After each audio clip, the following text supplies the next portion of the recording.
오늘은 하나님 중심주의에 대해서 배워보도록 하겠습니다. 하나님 중심주의.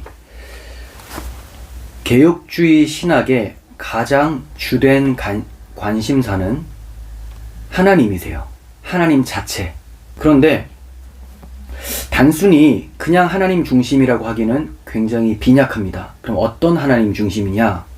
바로 삼위 하나님 중심이라는 거예요. 삼위 하나님. 개혁주의 신학이 삼위 하나님 중심이라는 말은 하나님께서 예수 그리스도와 함께 계시면서 우리에게 구원을 나타내 보이시고 성령 하나님께서 그 구원을 적용시켜 주시는 것. 이것이 바로 복음이죠. 이 복음 중심, 하나님 중심을 개혁주의 신학에서 얘기를 하고 있는 거예요.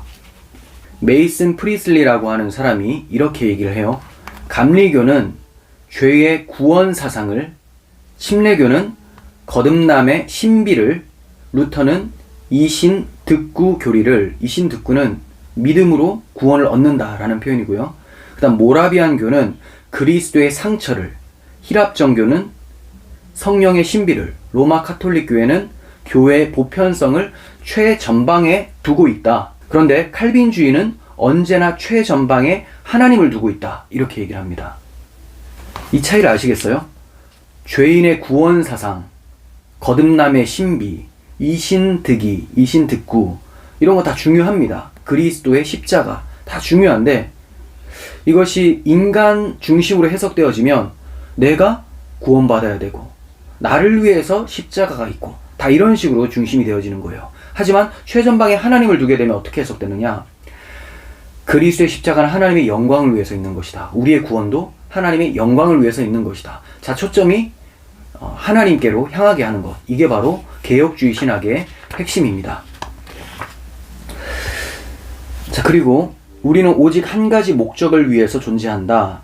오직 하나님께만 영광을 돌리는 것이다. 많이 들어보셨죠? 인간의 제일된 목적이 무엇입니까? 하나님을 영화롭게 하고 그분을 영원토록 즐거워하는 것입니다. 웨스트민스터 소요리 문답 1문에 기록이 되어 있죠. 하나님을 영화롭게 하고 그분을 영원토록 즐거워하는 것. 이것이 우리의 목적입니다. 우리는 하나님을 향해서 오직 의무만 가지고 있을 뿐 청구할 권리는 가지고 있지 않다. 이렇게 얘기를 해요. 의무. 하나님을 향해서 우리가 영광을 돌리기 위한 의무가 있을 뿐이다. 우리의 창조의 목적이 그거니까요. 그래서 의무는 있어요. 그렇지만 청구할 권리는 없어요. 왜냐? 피조물이 무슨 권리가 어디 있습니까? 그런데 하나님께서 이 권리를 우리에게, 자격이 없는 우리에게 주셨습니다. 누구를 통해서? 예수 그리스도를 통해서.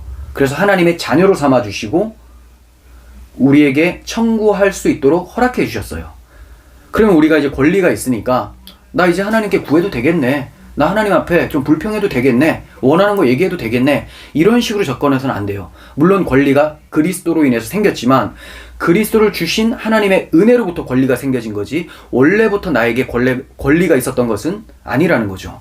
그러므로 우리가 요청을 할 때도 겸손함 가운데 나는 아무 자격이 없지만 하나님의 은혜로 인해서 자녀가 되었으니 하나님께 간구합니다. 이렇게 구할 수 있어야 되는 거예요.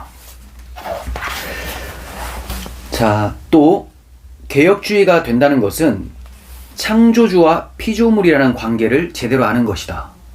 여러분들이 개혁주의자라면 창조주와 피조물의 관계를 제대로 정리하고 있어야 됩니다. 우리의 모든 삶은 코람데오, 즉 하나님 앞에서 우리의 삶을 살아가는 것을 의미합니다. 코람데오, 이게 개혁주의자들의 정신이었거든요. 하나님 앞에서 산다.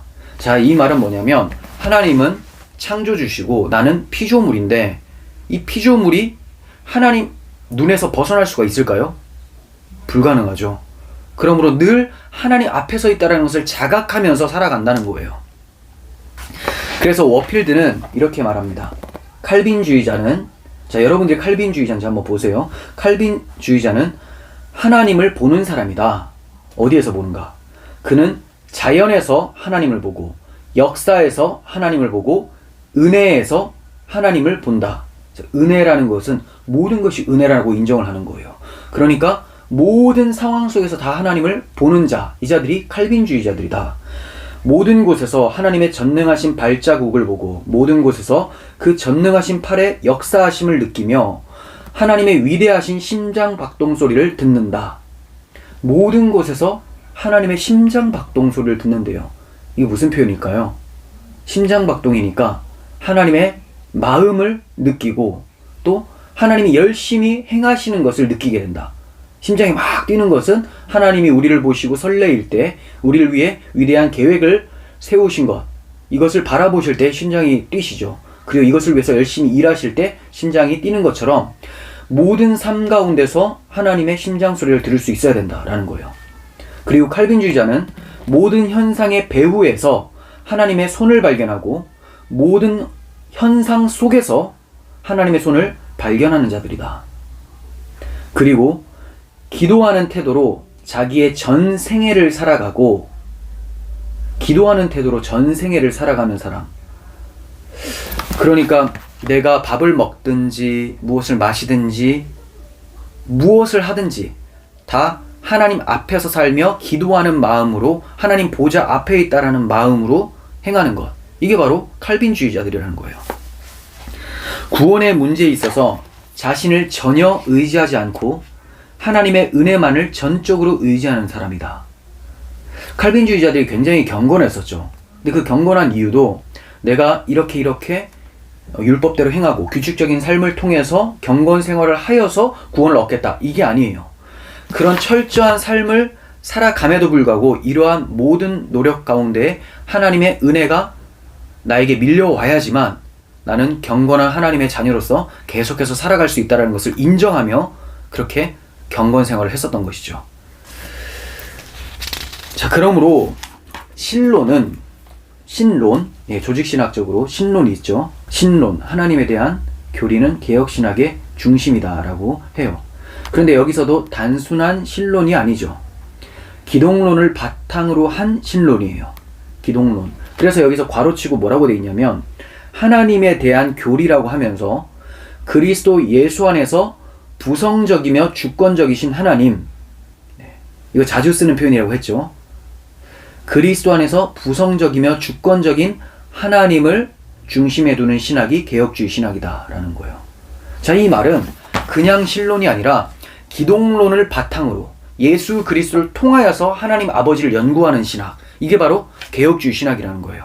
그래서 제 설교를 들어보면 거의 다가 구속사 중심, 예수 그리스도의 십자가 복음 중심으로 흘러가요. 이거는 기독론을 강조한다기보다는 이 기독론을 잘 설명해야지만 올바른 신론, 하나님을 영화롭게 하고 하나님을 즐거워할 수 있기 때문이에요. 그러므로 항상 우리가 개혁주의가 추구하는 신학은 단순한 신론이 아니라 그리스도 안에서 성부 아버지를 바라보는 신학이다라고 생각하시면 되겠습니다. 자, 또 읽습니다. 칼빈주의자들은 모든 교리를 하나님 중심으로 정의합니다. 죄는 하나님을 모욕하는 것이기 때문에 지독하게 혐오스러운 것이며 구원은 하나님의 영광을 드러내기 때문에 지극히 훌륭한 것입니다. 천국은 하나님께서 만유 가운데 만유로 계시는 곳이니 영광스러운 곳이고요. 지옥은 하나님께서 의로우신 진노를 나타내는 곳이기 때문에 참으로 지독하고 끔찍한 곳입니다. 죄에 대하여 공포를 느끼는 참된 이유를 생각해 보십시오. 자, 왜 죄에 대해서 공포를 느낍니까? 그럼 많은 사람들이 이렇게 생각을 해요. 죄는 파괴적이고 비참으로 내몰기 때문이다. 맞는 말입니다. 근데 그게 다면 안 돼요. 뭔가 설명이 필요합니다. 죄는 파괴적이고 비참으로 이끄는데, 그러나 왜 파괴적이고 비참한 것인가를 한번 생각해 보라는 거예요. 사람들은 나를 파괴시켜서 지옥에 보낸다, 그래서 죄를 지면 안 된다, 이런 데 초점을 많이 두죠. 하지만 개혁주의 신학, 칼빈주의 신학은 그렇지가 않아요. 이 죄라는 것이 하나님 앞에서 무례하고 모욕적인 것이기 때문에 가장 파괴적이고 비참한 것이다 라고 해석을 합니다. 그냥 나를 공격하는 것이기 때문에, 나를 지옥 보내는 것이기 때문에 아주 비참하고 파괴적이다, 이런 것이 아니라 하나님 앞에서 모욕하는 것이고 무례한 것이기 때문에 이게 비참하고 아주 파괴적인 것이다, 이렇게 설명하는 거죠. 그래서 다윗이 밧세바를 간음하고 우리아를 교사를 했었죠. 그리고 나서 애통해하고 통회하는 심령으로 시편을 쓴 것이 시편 51편입니다. 거기에 이런 말씀이 있습니다. 내가 주께만 범죄하여 주의 목전에 악을 행하였으니. 주께만 범죄하였다. 사실 밧세바나 우리아에게도 범죄를 했잖아요. 그런데 이렇게 표현하는 것은 그들에게 미안함이 없다 이런 말이 아니라 모든 죄가 하나님을 향하고 있고 하나님 앞에서의 죄가 얼마나 큰지를 자기가 인식하고 있다는 거죠. 죄에 대한 비참함이 무엇인지, 파괴적인 것이 무엇인지를 다윗은 하나님 중심에서 바라보고 있었기 때문에 내가 주께만 범죄하여 이렇게 표현을 하고 있는 거예요. 우리도 이 죄가 나를 지옥에 보낸다, 나의 삶을 무너뜨린다, 이런 데만 초점을 둘 것이 아니라 내가 너무나 사랑하고 만군의 여호와 하나님께 무례한 것이 바로 죄다라고 생각할 때 더 죄를 미워할 수 있는 것입니다. 어떤 그리스도인들은 복음 전도나 부흥이 그들의 가장 위대한 관심사라고 말을 합니다. 그렇지만 우리의 궁극적인 관심사는 오직 하나뿐입니다. 하나님을 알고 하나님을 섬기며 하나님께 영광 돌리는 것, 바로 이것이 최대 목적입니다. 하나님을 알고 하나님을 섬기고 하나님을 영화롭게 하는 것, 다 하나님이죠. 잃어버린 자가 구원받는 것은 하나님의 이름을 거룩하게 하고 하나님의 왕국의 도래를 가져오기 때문이에요. 잃어버린 사람들이 막 돌아오잖아요, 하나님 앞에. 그러면 하나님의 이름이 높여지죠. 하나님의 나라가 이루어지죠. 그래서 전도가 필요하다라는 겁니다. 그냥 개인의 만족, 어떤 교회에서는 전도 왕 하면서 이제 세탁기도 주고 여행권도 주고 이래서 전도를 해야 된다, 그런 게 아니라 하나님의 영광이 나타나고 하나님의 나라가 이 땅 가운데 펼쳐지기 때문에 전도가 중요한 것이다. 사회 정화는 왜 중요할까요?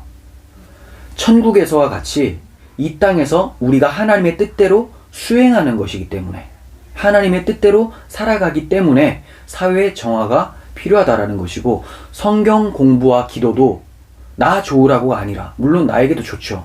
하지만 초점이 어디에 있어야 됩니까? 하나님. 그렇다면 내가 하나님과 교통하면서 하나님이 기뻐하시게 해드리려고, 하나님의 영광을 위해서. 하나님은 우리를 창조하실 때 교제 목적으로 창조하셨잖아요. 그러니까 성경 공부와 기도를 통해서 우리는 끊임없이 하나님과 교제를 해야 된다는 거죠.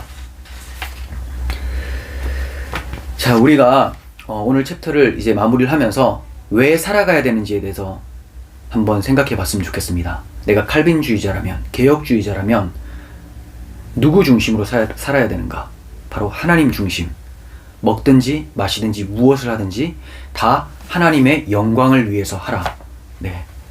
이 말씀을 기억하시면서 오늘 밤도 또 내일 하루도 하나님을 향해서 사시고 하나님의 영광을 위해서 무엇이든지 하시기를 바랍니다.